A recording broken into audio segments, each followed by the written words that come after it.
Murray-Darling Basin contains a vast network of rivers and wetlands covering over 1 million square kilometres, and for millions of years it has been home to over 40 different species of native fish. But European settlement has seen native fish stocks plummet due to loss of habitat, changes in water quality, water management, introduction of pest fish species, barriers to fish movement and overfishing. Things started to turn seriously bad when the mouth closed in 1981. And then the fishermen said, things are serious here, we're going to lose the Coorong if we don't start addressing the degradation of habitat issues. And that's been a constant battle ever since.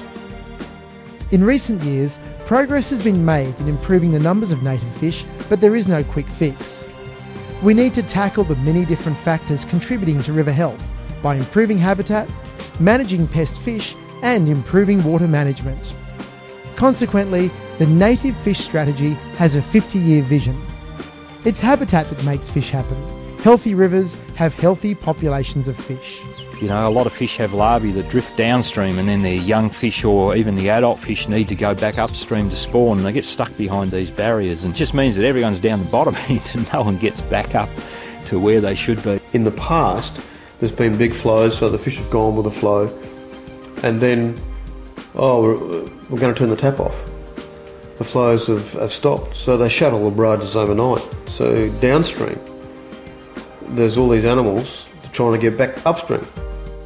Running from the 5th to the 12th of November, Native Fish Awareness Week is an initiative led by the Native Fish Strategy team to raise awareness of our native fish and to encourage local communities and recreational fishers to get involved in increasing the numbers of native fish in the basin. For decades, local communities and recreational fishers have been enjoying the rivers of the Murray-Darling Basin. We want to share these stories through Talking Fish, a new collection of stories, anecdotes and images about what the fishing used to be like across the Murray-Darling Basin. Now, we used to catch callop, and there was also redfin and catfish when we were younger. I didn't like catching catfish. Why? Oh, they're just slimy looking things, really. We haven't seen them for years and years. They just dropped off.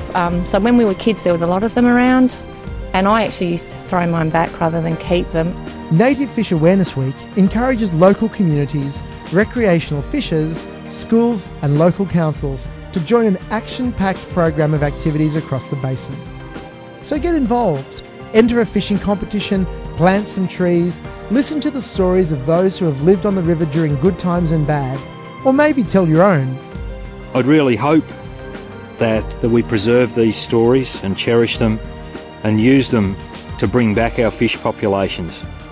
Good habitat is essential to ensure that native fish survive. Join us to make a difference.